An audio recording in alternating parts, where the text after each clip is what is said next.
Okey, memang tengok dia memang terpisah daripada tali pinggang kan, yang baru. Kalau yang baru dia sekali kan. Betul. Okay. Hai, Assalamualaikum dan salam sejahtera para pelayar dan penonton FB Jabatan Muzium Malaysia. Kita bersua sekali lagi di dalam program Sembang Santai. Hari ini kita bawakan bersempena dengan pameran kuasa emas yang sedang berlangsung di Galeri 1 Jabatan Muzium Malaysia.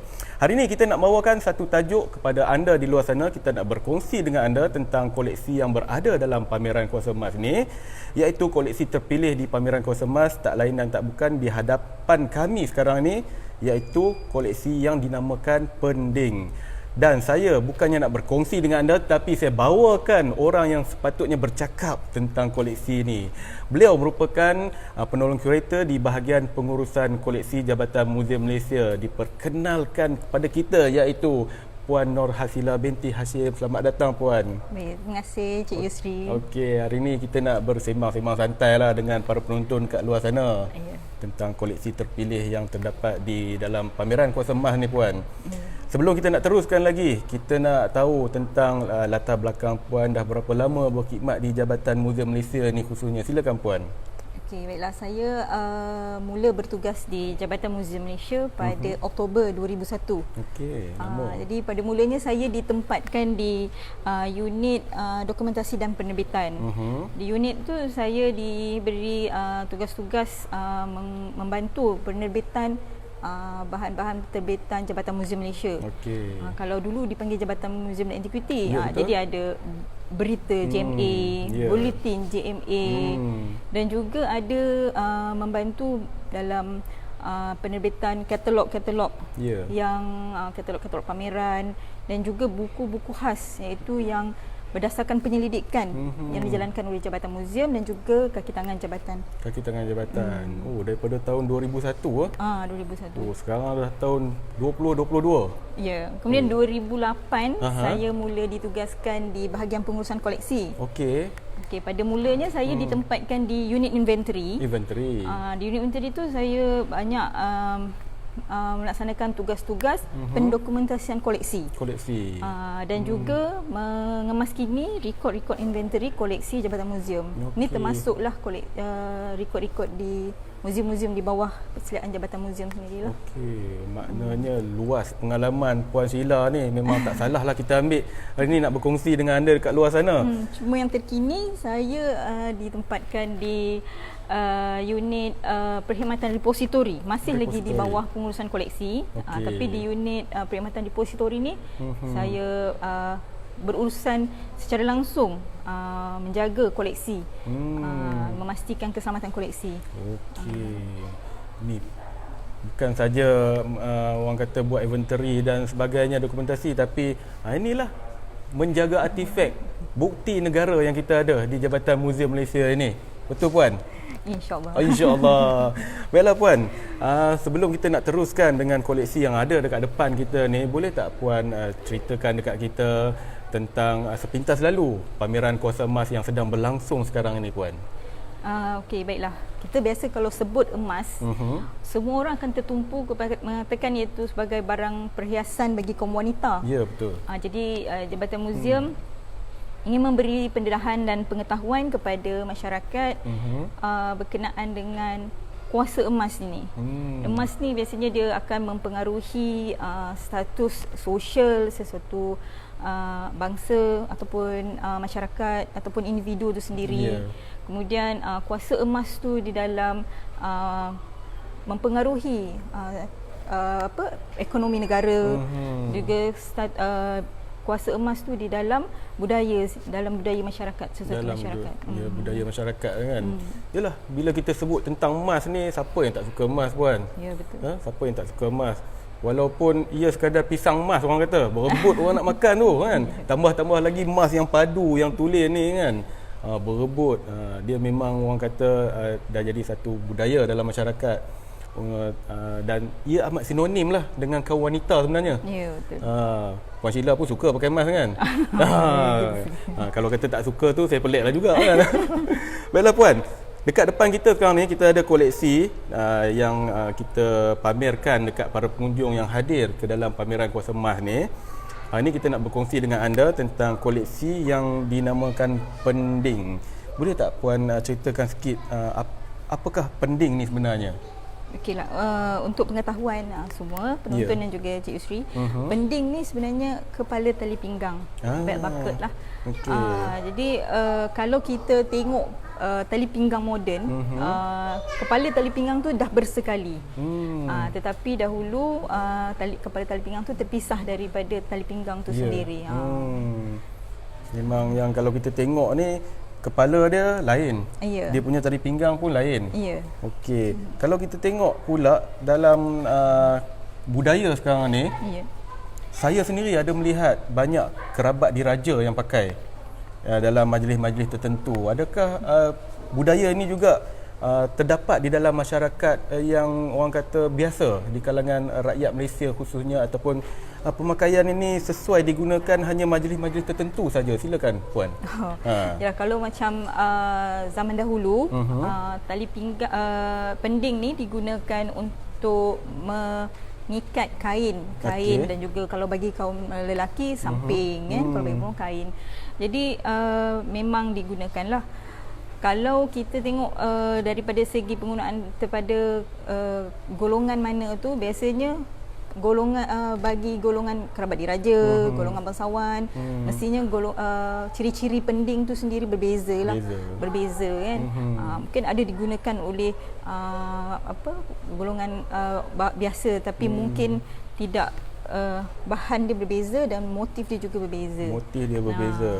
Tapi yang ada dekat depan kita sekarang ni, ini ada motif apa sebenarnya ni Puan Sheila? Kalau kita dapat tengok ni. Okey, kalau macam ni, saya tunjukkan. Boleh angkat. Kalau ni saya tunjukkan. Yang ini kalau boleh kita tengok, dia bentuknya bujur seperti daun. Ciri sisi dia yang berlekuk-lekuk ni. Ini kita katakan ilham daripada daun sukun.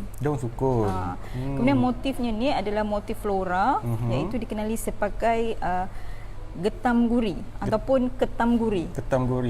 Dia ketam guri atau getam guri ni dia macam kadang-kadang ikut bahasa dialek setempat lah.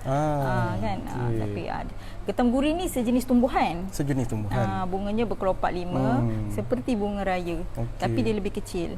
Adakah motif-motif ni selalu digunakan ataupun ada motif lain juga digunakan dalam pending-pending yang dihasilkan ni?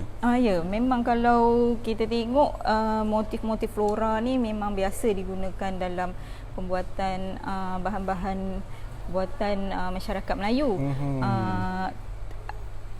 Juga ada juga motif-motif lain yang diaplikasikan kepada pending ni, seperti bayam hantu, suluh bayur, ada juga awan larat, dan motif-motif abstrak. Okey. Adakah pending ni masih dihasilkan lagi di zaman moden ni Puan? Buat masa masih lagi dihasilkan, tetapi lebih kepada bahan-bahan yang bahan perak untuk perhiasan. Kalau kita tengok pakaian busana pengantin kan, masih lagi ada pengantin kita tengok setiap kali Raja Sehari dilengkapkan dengan pending. Nampak cukup berseri pengantin tu kan. Ya, betul. Bila bila kita pakai tali pinggang biasa pun yang branded pun dah nampak berseri kan. Apatah lagi pending yang dengan skala yang besar kan, dengan corak yang tertentu, dia menaikkan lagi seri si pemakai tu Puan. Betul. Okey. Sebagai pelengkap aksesori lah, aksesori lah. Okey. So yang dikatakan tadi pending ni sebagai kepala tali pinggang. Jadi ini pelengkap dia lah, ini tali pinggangnya. Jika dilihat tali pinggang ni dia mempunyai cangkuk. Cangkuk. Jadi di belakang pending ni, Cik Yusri, dia berbentuk macam ni 4 segi dan ada ruang untuk mencangkuk. Jadi dia akan dicangkukkan di situ lah. Kita pusing sikit tengok cara cangkuk dekat belakang tu. Macam tu. So dicangkukkan. Tapi kalau saya tengok kat sini, ini pinggang kecil ni Puan Sheila. Yelah. Makna mungkin orang yang terdahulu dia pinggang dia slim Itulah kalau kita tengok ni bagi mungkin pemiliknya bersaiz kecil kan. Kalau mungkin bagi sebab kita kena ingat zaman dahulu koleksi barang-barang ni dihasilkan mengikut individu tu. Individu pemakai masing-masing. dia. Si pemakai dia. Pemakai dia. Kalau macam dia kerabat diraja, ia ditempahas mengikut tubuh badan pemakai tu sendiri kan. Kalau macam sekarang kita dah tengok di production banyak kan, secara banyak tali pinggang. Jadi sama je. Ada saiz yang sama je kan. Cuma bezanya sekarang ni produksi ni dikeluarkan oleh kilang. Kalau yang terdahulu mungkin juga sekarang ada lagi penghasilan ni tapi dihasilkan oleh orang kata ahli pandai besi. Ahli pandai besi yang menghasilkan produk-produk seperti pending ini sendiri. Baiklah Puan, pending ni juga ada tak kalanya diletakkan perhiasan lain seperti batu permata ke apa ke? Itu teknik menghias lah. Teknik menghias pending tu bergantung kepada individu tu. Ada yang dihias menggunakan teknik cutam, ada yang dihias menggunakan teknik tatahkan batu permata. Macam yang ni menggunakan teknik tebuk timbul. Tebuk timbul. Itu yang kita nampak dia timbul semua. Biasa orang sekarang guna emboss macam tu kan. Emboss bagi dia naik kan. Memang cantik ya. Dan juga Puan, macam pending ni adakah ia padu dengan emas ataupun disadur saja dengan emas ni? Dia ada berbeza-beza. Tapi kebanyakannya disadur. Bahan-bahan yang digunakan untuk membuat pending ni kebanyakannya tembaga, perak dan ada juga swasa. Ada juga yang saya pernah lihat pending daripada kalau kita telitikan macam seolah-olah tempurung, mungkin kayu kan. Itu mungkin kita tengoklah kepada pemakai-pemakai dia kan. Mungkin kita tengoklah. Kalau kata koleksi yang kita tunjuk dekat para penonton hari ni pun mungkin dah tak ternilai harganya, betul Puan? Kalau ada di pasaran pun, kalau kata orang nak pandai besi ataupun production yang buat koleksi yang seperti ini mungkin menjangkau harga yang mahal lah orang cakap. Ya, betul.